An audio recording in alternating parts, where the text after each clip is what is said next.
Hello everyone. This is Hakusho here. Yeah, I'm gonna be recording this real quick because as soon as I probably do get this uploaded, my sister's gonna be home and I'm gonna have to take her to Target. Don't you just love when your siblings assume something and they don't try and confirm it with you, and then whenever that the whole time arises for it to happen, they get pissed off and mad at you because you didn't know at all anything about it and they just assumed you did, so they never talked to you at all? Yeah, my sister thought I was going to be picking her up from school today, and I don't know why, because she doesn't know. She doesn't know that I would have had today off, or I would have even, or even have asked me about it. So, anyways, I'm pretty mad about that, and I had to go outside and pick up a lot of shit in the rain, because our dogs like to tear some stuff up.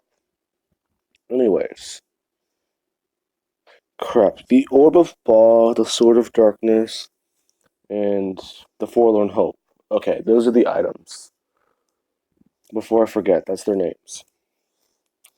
Deku was actually just informed about this. Oh god. Okay. Sorry about that, everyone. That took me. Me and Komitsuki were talking. He told me that he was having trouble with his uploading the Darkness What If because he was trying to overlay gameplay on it, so he's just gonna re-record it normally and then upload it. Now, anyways, I did talk to him. I told him that what this What If I'm doing is. Apparently, he's actually seen the anime, so if he is watching this, that makes this better. Because I have a bit of a surprise I'm going to be introducing that it will eventually make sense for how all these characters are going to be in My Hero Academia. Now then, hmm, ooh, that would be a good. Oh no, that means characters are demons. Oh crap. Anyways, the Orb of Ball, wait, the Forlorn Hope, the Orb of Ball, and the Sword of Darkness. Okay. Back to it. Whenever we last left off, Deku was just informed that he needs to find these three items, and that three demons have actually broken into his father's vault and taken them. And he had just fired up the spirit gun and basically discovered that he actually has the power now. And he would have actually been kind of excited about this, but this would kind of he'd feel kind of bad because essentially he doesn't deserve it.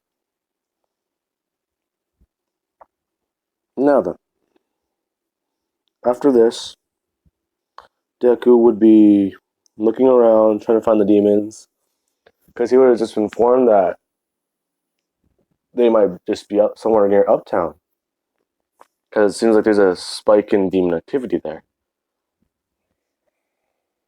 Well, it seems like there's a spike of demon activity there, and after that, Deku would eventually be walking around a mall plaza, going uptown. He'd see a bunch of people shopping, doing all this, and yeah, after that, there's a whole commotion going on about. Well, Deku would have actually sat down on a park bench and actually start laying down. He's looking up at the sky, and then for a second, it would flash red. After this, Deku would hear a lot of commotion about a child essentially falling and going completely catatonic. Now then, he would actually see this child's soul coming out of their mouth and actually start flying away. So he starts following it because he remembers one of its items is actually able to collect souls. Now then, after this, Deku would be following it, and he'd be trying to keep up with it, and it would go into the nearby forest. So Deku would actually keep following and keep running along.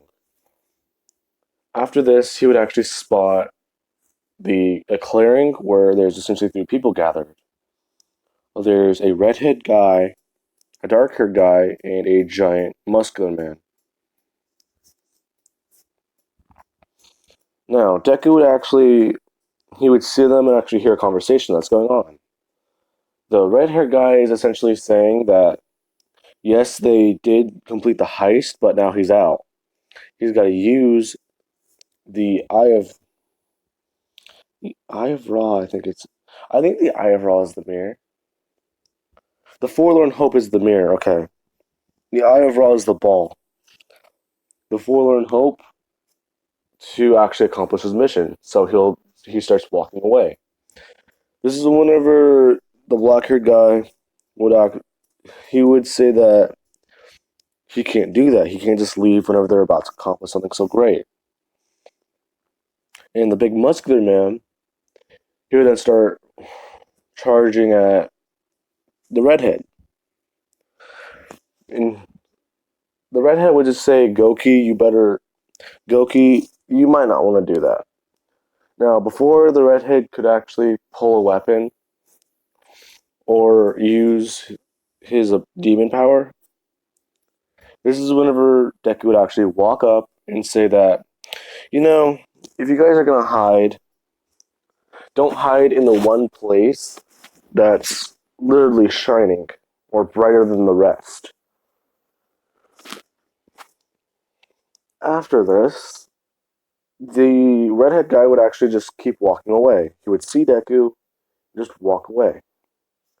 Now, Deku would have actually not. He would have seen his face, but he wouldn't recognize him.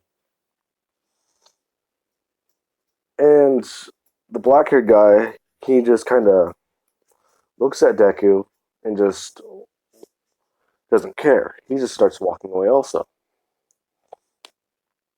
Goki would then say that, because he's the giant muscular man, he would say that he's much more polite than the others and will actually fight Deku. And that he's gonna have a quick snack real quick. He would then pull out the ball and grab a soul and put it in his mouth. Deku would ask if that's the little boy's soul that he just took. He would say yes it is and that they're the best. He would then try and eat it, and before he would swallow it, Deku would actually punch him in the gut and uppercut him, calling him a monster. Now, as soon as Deku did do this, Goku actually spit out the soul and starts flying back to the little boy's body.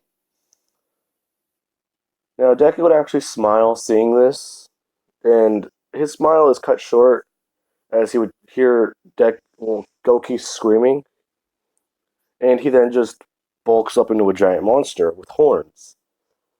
And essentially, well, not rock skin. The skin's as hard as rock, but it looks like it has it looks like the color of mud, really. Deku would then state that, geez, yeah, bigger and uglier. Goku would actually get mad and actually charge at Deku, saying that, you know, he really just ruined his meal, so he's just gonna have to eat Deku. Deku would actually be knocked around, and he would actually get slashes in his chest, actually giving him a scar like this one, along with three others going all the way across where his heart is. But these aren't actually penetrating his heart. These were just essentially deep enough to leave scars. Now then, after this, Goki would actually throw Deku around and actually throw a tree at Deku. Deku would be able to pick it up because he does train a lot, and as soon as he picks it up, he try and charge at Goki and try and stab him through the chest with it. But after this, Goki would actually just tell him that that's not going to work. The species of demon he is, their skin is as hard as rock. Deku would then actually try and well, Deku would essentially get his skull grabbed, and Deku would just start breaking Deki. Goki. There. Sorry about that. Oh, I'm very agitated, but it's also raining outside, so for some reason I'm calming, but I don't know how that works. Anyways, after this, let's cut to the spirit world where Botan's essentially screaming at Koenma because Deku's barely ever even been trained as a spirit detective, and he kind of just sent him out on the case. He would say that he can't really afford to have these artifacts out because his father is going to be coming back in 1 week. And if he knows that these three demons broke into the vault and took something, especially these three most powerful items, he might destroy the world, release another plague, destroy a city. He might destroy everything just because he's angry. Now, Botan would actually freeze at this and actually start running back to the human world. Well, not running, but she would run out of the place and fly back to the human world. And she actually did convince Koenma that if she is given a human body to essentially use and inhabit, that she can help Deku better. Now then, after this, let's cut back to the fight. Deku is being thrown around and ragdolled, and he's got a couple broken ribs. He's got a blood seeping out of one of his eyes, his face, and his mouth. And this is whenever Goki actually just starts stepping on its back and saying that the best seasonings for a soul is fear and pain.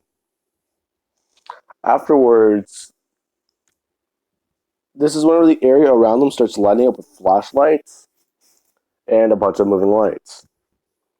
People keep talking, they keep searching because they say that someone went missing around here recently. And they think they're this way. Now, Goki would actually say that he's sorry that he has to cut this short, but killing him isn't worth having a run in with the locals. Especially since there's a lot of monster sightings around this area anyway. So Goki would actually then start running off. And Deku would pass out. As soon as he wakes up, he jolts awake and he's back in his room. Now then, all you Deku would hear is, "Oh, you're finally awake." Yes, Skyrim reference. Anyways, after this, Deku would ask Botan how she found him. She would say that, "Oh, that's quite easy with this," and she would hold up essentially a spirit compass, but it looks like a watch. She would say that it can detect any demons within a 1 mile radius, but it also does require spiritual energy. It's one of your detective items. You'd then be say that if that's one of his items, why didn't he get it before, along with his monocle essentially? This is whenever Deku's mom would walk into the room with some food, and she'd actually kind of drop it and start running at Deku. Now, instead of hugging him, she would actually smack him upside the head, saying that you're lucky this nice lady brought you back. Well, she essentially brought you back home before you died again. This is whenever Deku would then freeze and realize, wait, can other people see you? She would say that, yeah, Koenma kinda gave her a body to inhabit. And not just that. Well, I was gonna say she has a quirk, but I don't know what quirk she could use. Quote unquote use. Quirk. Well, quote unquote quirk, really. Now, anyways, after this, Deku would then get an explanation that yes, these three are the most dangerous people to fight against. because they're essentially a higher class demon than what a normal spirit detective at your level should be fighting against. Now, then she would hold out Deku. She would hand him a ring. This is essentially a spirit ring. What this does is it increases the wearer's spiritual energy and power output by sevenfold.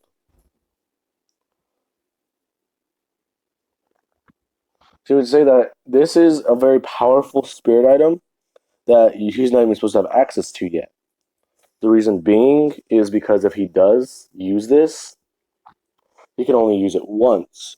That it'll definitely boost your spirit gun, but you might not even be able to move afterward. You'll be completely exhausted. Now, this is whenever Deku does start. Well, this is whenever Deku does start getting up and saying that he's got to go find Goki. Botan would actually try and stop him, but he would say that he's got to stop Goki because he's been where these people are.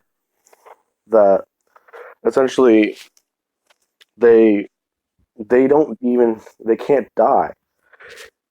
They just disappear because Goki is actually basically feeding on souls. She would then say that that is true, but what's he gonna do whenever he finds them again? He would say that he might have something figured out, but it also is very risky. Now, he would then hold out his finger and actually feel his spirit gun. After this, he would then take the ring and actually put it on. Now, he just has it on. That's what he's going to be doing. That way, he doesn't have to stop, put the ring on, and actually do that. He'd just be wearing it normally. Now, he would then also take this watch and actually start walking around downtown area. As he's doing it, he'll get a beep. Whenever he does go in the direction this is in, he winds up back in another forest area where Goki is just trying to feed on the souls of children. Botan would have explained that 5 kids have essentially gone under this effect of a mysterious illness that Goki actually is harvesting their souls. So, he needs to go over there and kill them. Kill them? Not kill them. He has to go over there and kill Goki. Deku would have asked how long would it take for Goki to digest a soul. Botan would have just said the day at the most. So Deku would have actually started running downtown. He would have found Goki and he would have actually started fighting him. He would have tried punching him, but he feels like he's punching a tire. Oh. Now then. Afterwards, Goki starts throwing Deku around again, throwing him into trees and doing all that. Botan would have actually ran in and tried hitting him with a bat. As soon as she tried hitting him, this bat breaks. It was made of wood. Yeah, because I want to say Deku at least probably played baseball at one point. So he would have an old original wooden bat. After this, Goki would have turned around and started chasing her. And he would have actually thrown her over by Deku, saying that this way he can actually have his lunch and kill both of them, eat both of them. Anyways, whenever he does walk up to Goku, when he does walk up to Goki, whenever he walks up to Deku, he would pick him up by his skull, and Deku looks barely conscious. He just only has one eye open, but as soon as Goki opens his mouth to start talking again, this is whenever Deku would have actually taken one of these wooden pieces from the bat and stuff it in Goku's mouth. essentially jamming his mouth open. He then would say for a big guy, well, for a demon, he sure is pretty cocky, and that it seems like being like that isn't very right.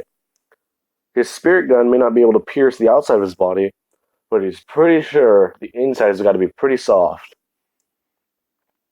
He would then jam his hand into Goki's mouth and fire the spirit gun, actually blasting his head off.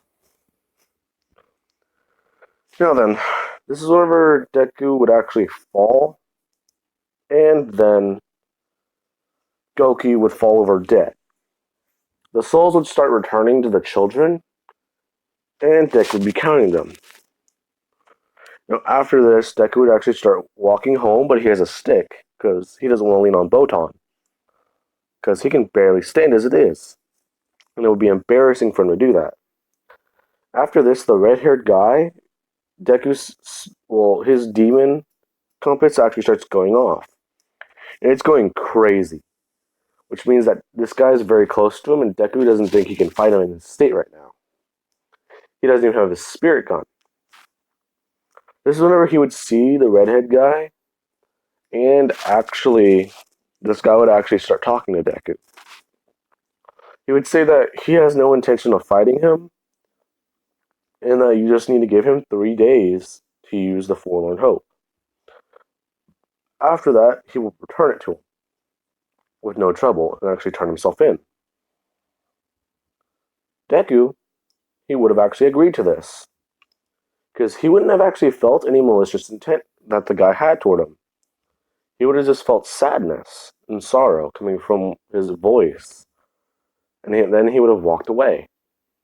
All this would have actually happened in the span of less than 5 seconds. And that that Deku needs to meet him at Enter Hospital Name Here. Anyways, that is where I'm going to be leaving this off of, and I will be introducing Hiei and Kurama in the next episode. Okay, everyone, have a good day, and I hope you guys enjoyed the video.